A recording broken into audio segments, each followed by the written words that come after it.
Tuhan yang akan kita baca dan kita renungkan pada pagi hari ini terambil dari Kitab Ratapan pasal 3 ayat 19 sampai ayatnya yang ke-26. Kita akan baca secara bergantian. Saya mulai ayat 19, Bapak Ibu 20 dan seterusnya kita bergantian.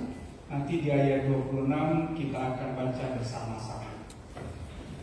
Beginilah firman Tuhan. Ingatlah akan sengsaraku dan pengembaraanku, akan ipuh dan racun itu. Jiwaku selalu teringat akan hal itu dan tertekan dalam diriku. Tetapi hal-hal inilah yang kuperhatikan, oleh sebab itu aku akan berharap. Karena kesudahan kasih setia Tuhan tak habis-habisnya rahmat-Nya. Selalu baru tiap pagi, besar kesetiaan-Mu. Tuhan adalah bagianku, kata jiwaku. Oleh sebab itu aku berharap kepada-Nya. Tuhan adalah baik bagi orang yang berharap kepada-Nya, bagi jiwa yang mencari Dia bersama-sama. Adalah baik menanti kehadiran pertolongan Tuhan. Kita berdoa. Bapak Ibu dan saudari yang dikasihi Tuhan, Shalom.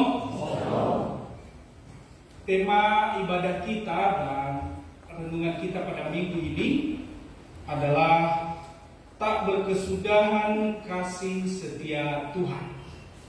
Kita baca bersama-sama 3 ya. Tak berkesudahan kasih setia Tuhan.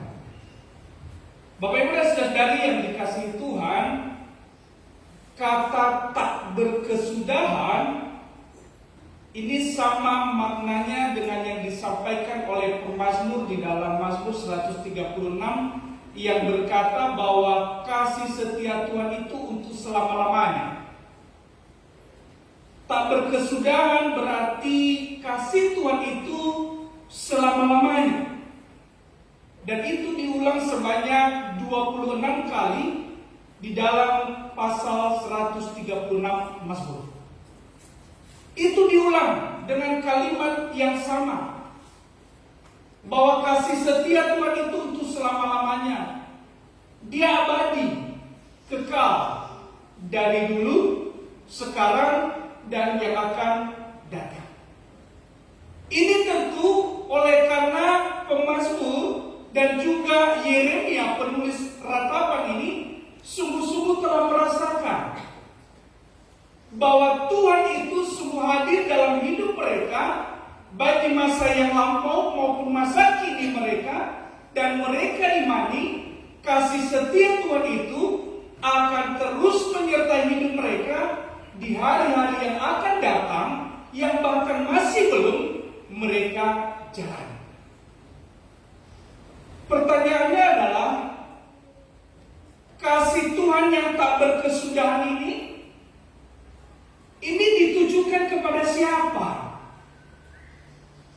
Diberikan kepada siapa? Apakah kepada semua orang, baik yang beriman atau tidak beriman, atau memang ini ditujukan kepada umatnya, kepada orang-orang yang percaya kepadanya? Dan jawabannya sangat jelas. Kasih setia Tuhan yang tak berkesudahan ini ditujukan atau diberikan kepada umat Allah yang waktu dulu itu adalah umat Israel, dan di masa kini kepada setiap orang percaya yang mengaku beriman kepada Allah di dalam Yesus Kristus.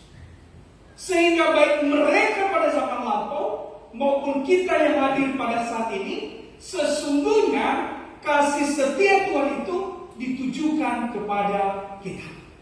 Sehingga kita percaya bahwa sampai saat ini kasih setia Tuhan itu tak pernah berkesudahan di dalam hidup setiap kita. Amin Bapak Ibu.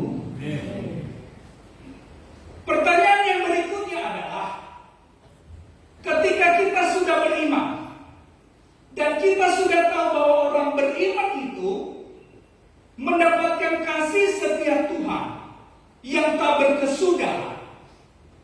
Lalu bagaimana caranya supaya kasih Allah itu tetap dapat kita rasakan?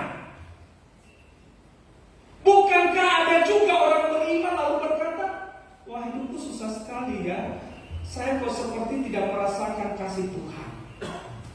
Saya seperti tidak merasakan rahmat Tuhan setiap hari. Sehingga ini menjadi pertanyaan, lalu di mana kasih Allah itu?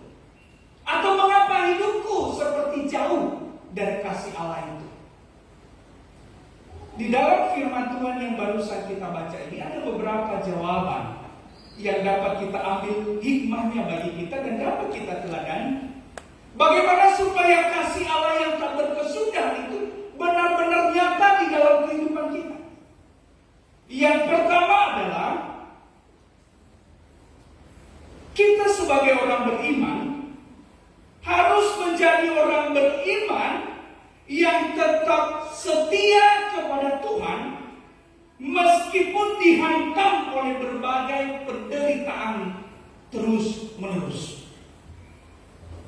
Menjadi orang beriman meskipun penderitaan datang terus-menerus. Bapak Ibu pernah merasakan nggak dalam hidupnya, waduh, kok pergumulan ini nggak pernah berakhir ya? Kok penderitaan ini ada terus-menerus?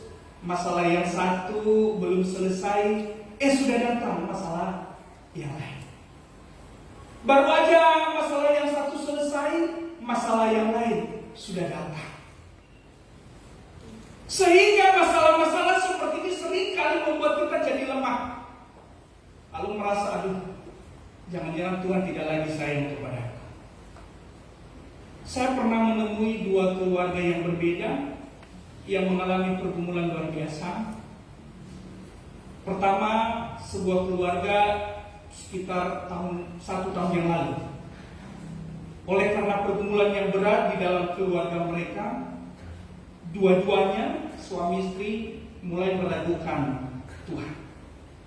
Ketika saya berkunjung dan mereka berkata, jujur Pak Pendeta, kami sudah mulai kehilangan iman. Kami sudah mulai merasakan Tuhan tidak sayang pada kami. Doa-doa kami, harapan-harapan kami terhadap pergumulan yang berat ini tidak pernah dijawab oleh Tuhan. Lalu keluarga yang lain, belum lama, kurang lebih 2 minggu yang lalu, ketika saya berkunjung, lalu mereka bercerita. Mereka sampaikan, Pak Pendeta, kami punya pergumulan yang luar biasa. Dan ini kami sudah doakan kurang lebih 2 tahun. Sejak 2 tahun lalu kami doakan. Dan sampai sekarang doa itu belum dijawab-jawab juga. Malah di tengah-tengah pergumulan itu selalu aja datang pergumulan lain datang menimpa, menambah kesusahan kami, menambah pergumulan kami. Sehingga sang suami berkata, kadang-kadang atau bahkan seringkali Pak Pendeta ketika kami berdoa, istriku bilang, aku sudah tidak mau berdoa lagi. Kamu saja yang berdoa kepada Tuhan, karena aku sudah mulai meragukan. Jangan-jangan Tuhan sudah meninggalkan kita. Jangan-jangan Tuhan sudah tidak lagi peduli pada pergumulan kita, pada doa-doa dan harapan kita. Bapak Ibu dan Saudara yang dikasihi Tuhan, memang harus kita akui bahwa pergumulan yang bertubi-tubi, apalagi kalau itu penderitaan, itu bisa memang membuat iman seseorang lemah. Dia bisa sampai pada titik di mana ia kemudian tidak lagi percaya kepada Tuhan. Ia tidak lagi beriman kepada Tuhan. Tetapi Bapak Ibu dan Saudara yang dikasihi Tuhan, kalau kita lihat di dalam firman Tuhan, beberapa tokoh di dalam Alkitab yang mengalami pergumulan yang luar biasa, pergumulan itu mereka jadikan sebagai ujian bagi mereka untuk semakin dekat dengan Tuhan. Yang mereka percaya, mirip-miriplah seperti lagu tadi yang dibawakan oleh tim doa. Kau rangkai air mataku jadi permata. Di dalam Alkitab ada satu tokoh sebelum sampai kepada Yeremia ini. Kita semua pasti tahu tokoh yang bernama Ayub. Pasti tahu semua. Ayo mengalami penderitaan bertubi-tubi Bapak Ibu. Di hari yang sama, ia kehilangan beribu-ribu ternaknya. 7.000 sapinya. 7.000 itu banyak loh. Kita ya, jangankan 7.000. Kalau kita pelihara ternak misalnya anak ayam gitu ya, hilang satu aja kita ya sedih gitu. Berapa waktu lalu anak ayam saya mati karena sakit, ya sedih juga ya. Walaupun tidak sesedih seperti Ayub itulah. Tapi 7.000 itu banyak. Lembu sapinya beribu-ribu, kambingnya beribu-ribu. Di hari yang sama datang seorang petugas yang menjaga kambing dombanya melapor pada Ayub, "Tuan, ribuan kambing dombamu telah dirampas orang." Belum selesai ia bicara, petugas yang lain datang. "Tuan, ribuan sapimu semua habis dirampas orang." Belum selesai ia bicara, datang lagi yang satu berkata, "Semua ternak yang saya jaga milik Tuan sudah dirampas orang." Hingga semua ternak itu habis di hari yang sama. Belum selesai 3 orang ini berbicara mengundurkan diri dari hadapan Ayub, datang lagi satu hambanya dan berkata, "Tuan, barusan saja anak-anakmu mati, ditimpa oleh rumah di mana mereka berkumpul berpesta. Lalu tiba-tiba angin ribut itu datang, merobohkan rumah itu dan menimpa mereka semua sehingga mereka mati." Berapa orang anak Ayub yang mati? 1? Bukan. 2? Bukan. Tetapi 10 orang.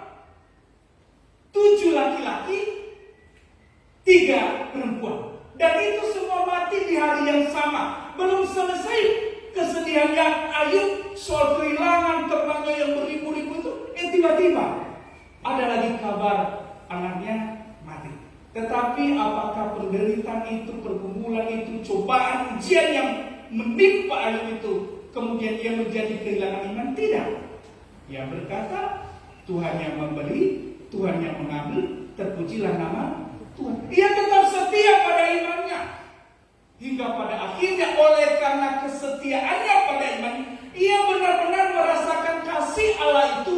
Pada akhirnya keadaannya dipulihkan 2 kali lipat dari sebelumnya. Jadi ternak-ternak sudah hilang itu dikembalikan atau diberikan Allah 2 kali lipat. Anak-anaknya juga dilahirkan kembali. Ini penderitaan yang dialami oleh Ayub tidak membuat imannya hilang kepada Tuhan.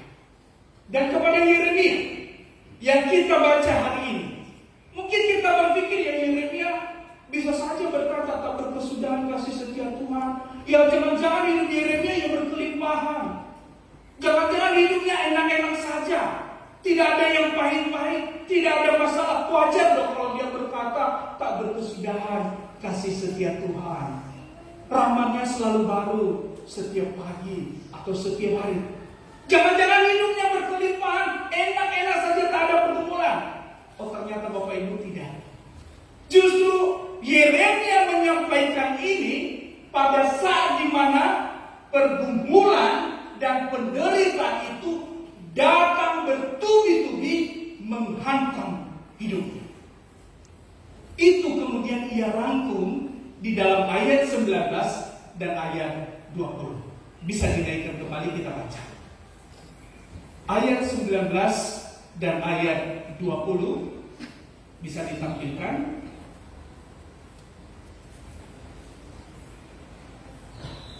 Kita baca bersama-sama 3, 2, ya. Ingatlah akan sengsaraku dan pengembaraanku, akan ibu dan racun itu. Jiwaku selalu teringat akan hal itu dan tertekan dalam diriku. Ia menggambarkan bahwa penderitaan yang datang bertubi-tubi itu menghantam hidupnya dan juga menghantam bangsa Israel seperti ipu. Ipu itu tanaman yang sangat pahit rasanya. Nabakudang kilamedo lagi yang membalas itu. Dia mengalami kepahitan dalam hidupnya. Dan penderitaan itu ia ibaratkan ia seperti sedang meminum racun yang mematikan. Sehingga setiap kali ia ingat penderitaan itu, jiwanya tertekan. Dan penderitaan ini Bapak Ibu dan Saudara yang dikasihi Tuhan, bukan hanya dialami oleh dirinya, tetapi dialami oleh Yerusalem, bangsa Israel atau bangsa Yehuda. Ini penderitaan ini digambarkan dengan sangat jelas oleh Yeremia di dalam pasal 4. Pasal 4 ayat 7 sampai 10 saya akan baca kepada kita. Yeremia menggambarkan betapa menderitanya dia dan betapa menderitanya bangsanya ketika mereka diserang oleh Nebukadnezar. Apa yang ia sampaikan di situ? Ia berkata bahwa sebelum mereka diserang, pemimpin-pemimpin mereka lebih bersih dari salju dan lebih putih dari susu. Tubuh mereka lebih merah daripada merjan, seperti batu nilam rupa mereka. Ia gambarkan terlebih dulu bahwa suasana mereka begitu makmur, begitu luar biasa.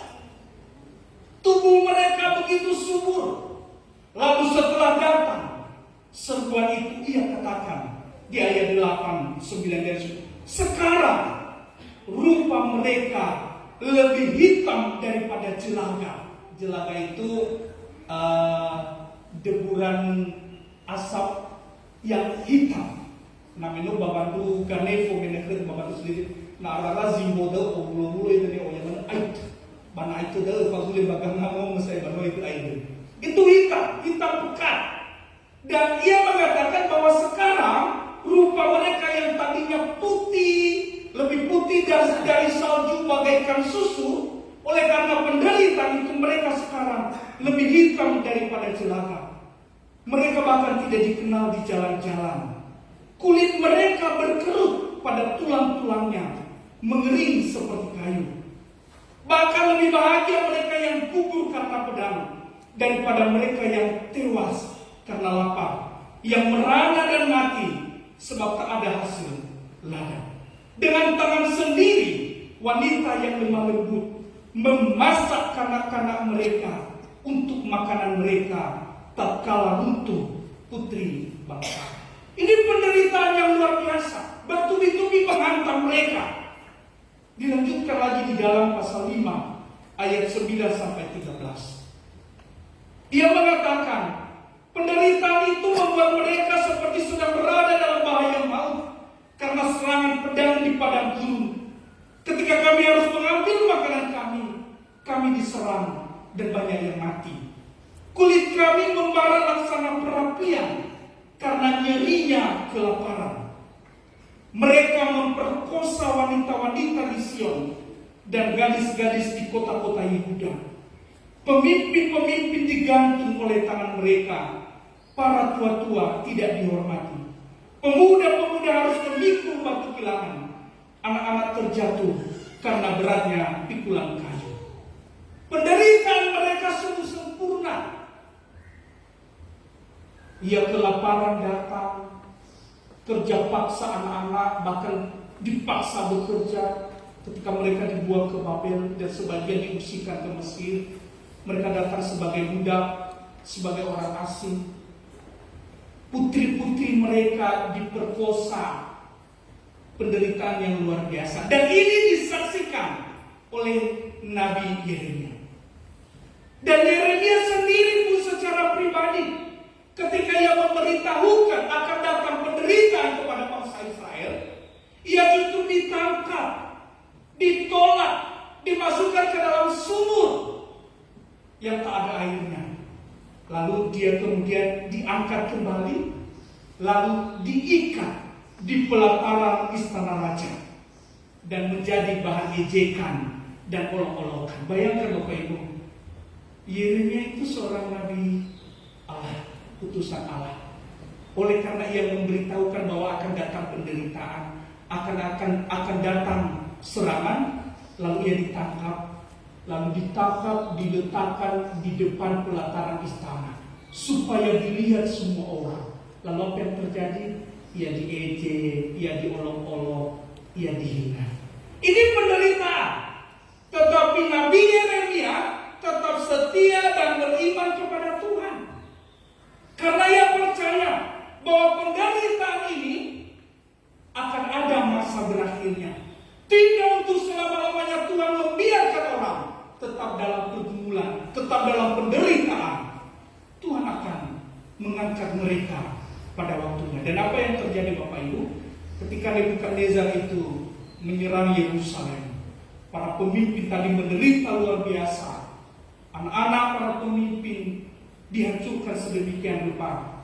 Tetapi Yeremia mendapatkan kasih setia Tuhan. Nebukadnezar memberi perintah supaya Yeremia tidak dibunuh, melainkan ia dilepaskan dari ikatan rantai itu di depan pelataran istana raja dan dilepaskan dibawa ke sanak saudaranya supaya ia bisa hidup normal sebagaimana adanya. Ketika ia kemudian tidak kehilangan iman, meskipun penderitaan itu datang menghantam hidupnya, ia dibebaskan oleh Tuhan. Pada saat-saat penderitaan itu datang menimpa Yerusalem, sehingga Yeremia boleh tetap hidup melanjutkan kehidupannya. Penderitaan-penderitaan ini memang bisa saja membuat manusia kehilangan iman kepada Tuhan. Dan walaupun pada akhirnya Yeremia tidak bisa bertahan di Yerusalem, dia harus diungsikan ke Mesir, tetapi ia tidak dibawa ke pembuangan ke Babel. Dan di Mesir nanti ia meninggal. Saudara yang dikasihi Tuhan, kasih setia Allah ini tak berkesudahan bagi setiap orang beriman yang tetap bertahan meskipun ada penderitaan dan ia tetap beriman kepada Tuhan. Mudah-mudahan kita yang hadir di tempat ini adalah orang-orang yang dapat bertahan, tetap setia beriman kepada Tuhan meskipun pergumulan dan penderitaan, masalah-masalah datang bertubi-tubi menghantam hidup kita. Amin Bapak Ibu. Amin. Ini nanti di ayat 21 kemudian Yeremia berkata, tetapi hal-hal inilah yang kuperhatikan, oleh sebab itu aku akan berharap. Dan inilah yang kedua. Yang kedua adalah bagaimana supaya kasih setia Allah itu tidak pernah lepas dari hidup kita, semakin nyata dalam hidup kita. Yang kedua adalah kita harus menjadi orang beriman yang senantiasa berharap kepada Tuhan. Ayat 21b sampai ayat 25a bisa ditampilkan. Ayat 21b tidak apa-apa, kita baca saja dari ayat 21 sampai ayat 25. Kita baca bersama-sama 3, 2, ya. Tetapi hal-hal inilah yang kuperhatikan, oleh sebab itu aku akan berharap. Tak berkesudahan kasih setia Tuhan, tak habis-habisnya rahmat-Nya, selalu baru tiap pagi, besar kesetiaan-Mu. Tuhan adalah bagianku, kata jiwaku, oleh sebab itu aku berharap kepadanya. Tuhan adalah baik bagi orang yang berharap kepadanya, bagi jiwa yang mencari. Kata berharap dalam 4 ayat ini itu diulang sebanyak 3 kali. Ulang 5 ayat, 21, 22, 23, 24, 25. Kenapa diulang? Karena ini sangat penting. Kalau tidak penting gak diulang. Ini diulang 3 kali. Dia berkata, oleh sebab itu aku berharap. Lalu di ayat 24, oleh sebab itu aku berharap kepadanya. Ini ditegaskan lagi. Dan di 25 puncaknya, Tuhan adalah baik bagi orang yang berharap kepadanya.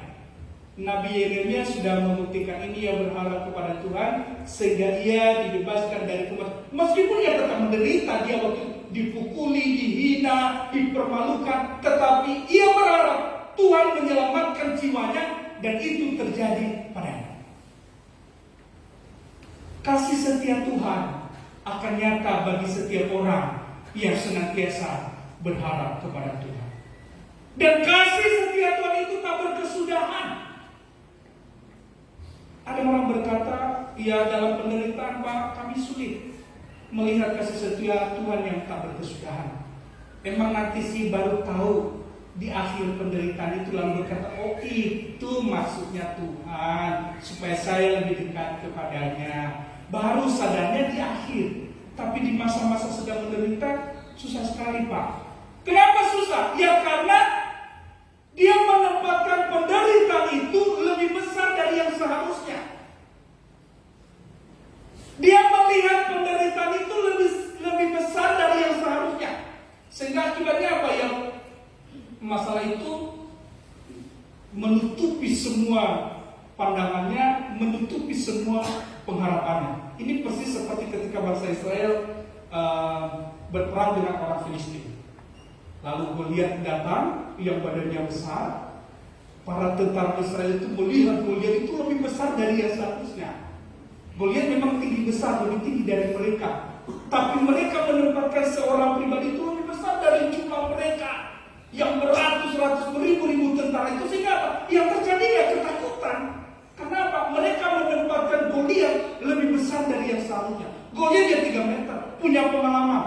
Tapi mereka melihat Goliat seperti gunung yang tidak bisa dihancurkan. Tapi ketika Daud datang, badannya kecil, masih remaja, masih muda belia, yang melihat Goliat yang besar itu yang kecil. Yang menempatkan Goliat itu tidak sebesar yang dirasakan atau dibayangkan oleh tentara-tentara. Kecil. Tuhanku lebih besar dari Goliat. Dan aku datang menghajarnya.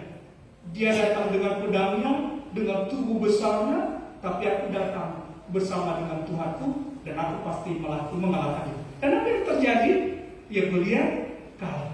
Masalah yang dilihat besar oleh orang lain, Daud melihatnya kecil karena ia tahu Tuhannya lebih besar dari masalah itu dan ia menang.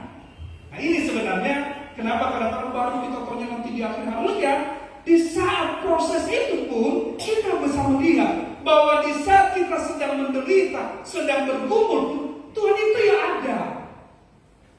Ada. Jangan katakan di mana Tuhan. Jangan-jangan dia sudah bersembunyi. Jangan-jangan dia sedang menjauh dari. Tidak, dia ada. Hanya kita tidak bisa melihat Tuhan, tidak bisa melihat penyertaan Tuhan. Karena itu tadi kita menempatkan masalah kita, pergumulan kita lebih besar dari yang seharusnya. Kita lupa bahwa jika kita berharap pada Tuhan, kita percaya Tuhan kita jauh lebih besar dari masalah, pergumulan, dan penderitaan kita. Jika itu yang terjadi Bapak Ibu, maka sesungguhnya di tengah penderitaan pun kita bisa tetap berdiri tegak dan berkata bersama Tuhan, aku bisa melewati semua masalah ini. Amin.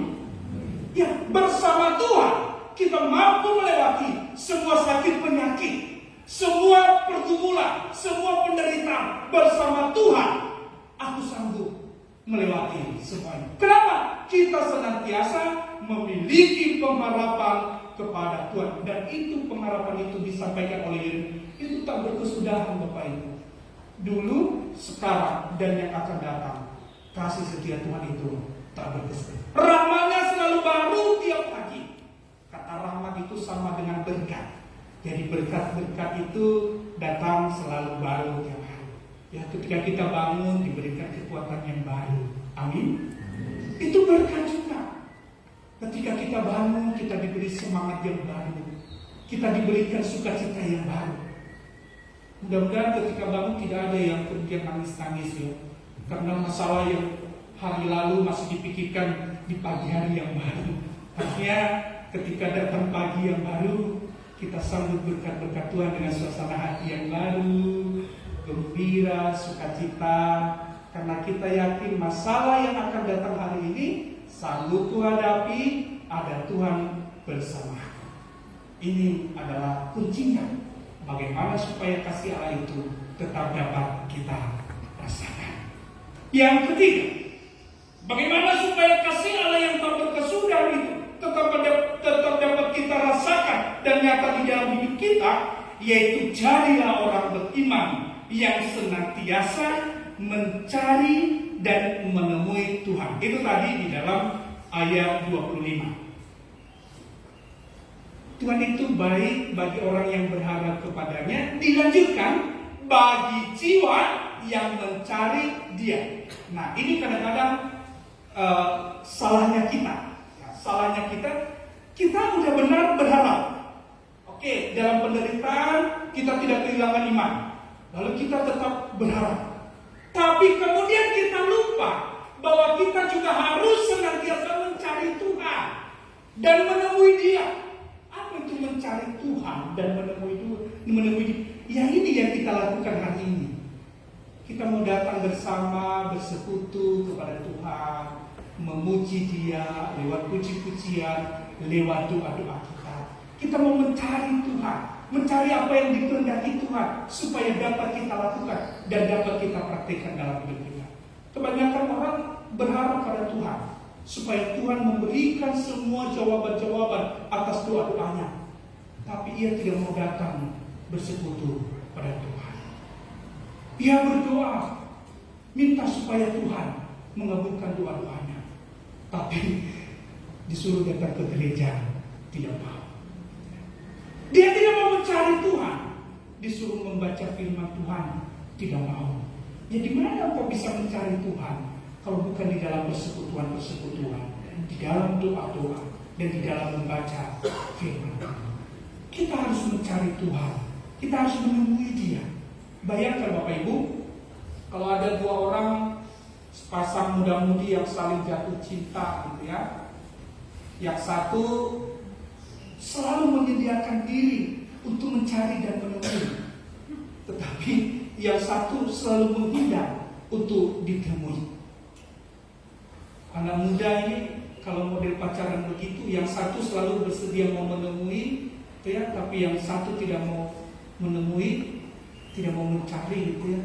Apakah percintaan ini akan berjalan dengan baik? Rasanya tidak. Cinta ini akan bertepuk sebelah tangan.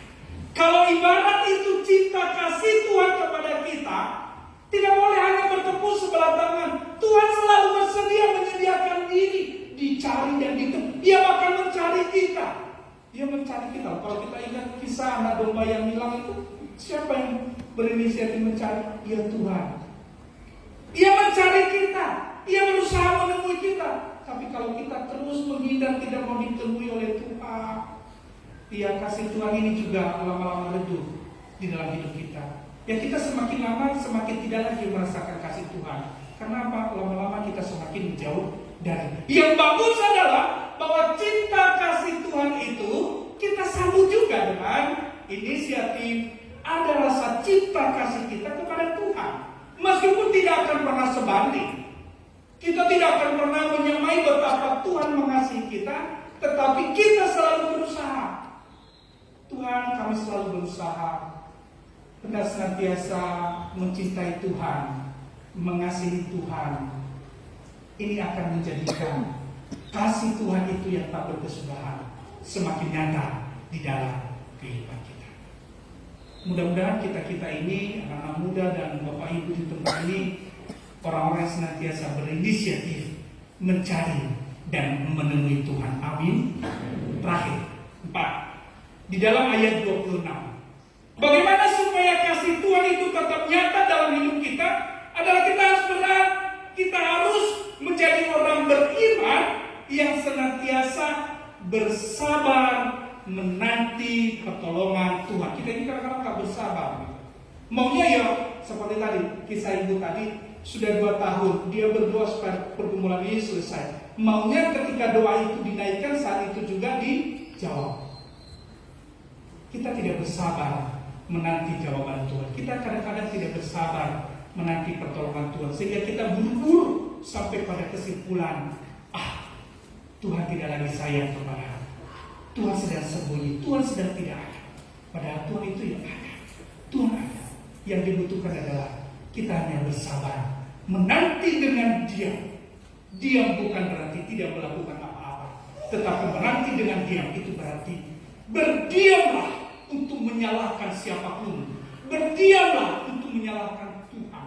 Nantikan bahwa waktu Tuhan itu pasti yang terbaik ketika Ia menjawab doa-doamu, menyelesaikan pergumulan-pergumulan, menyelesaikan masalah-masalahmu, maka sukacita itu akan engkau rasakan. Dan pada saat itu nanti engkau akan melihat bahwa kasih setia Tuhan yang tak berkesudahan itu akan mengalir dalam hidupmu bagaikan mata air yang tak pernah kering, yang mengalir sedemikian rupa, menenangkan, membuat hidupmu merasakan damai sejahtera karena ada Tuhan yang mengasihimu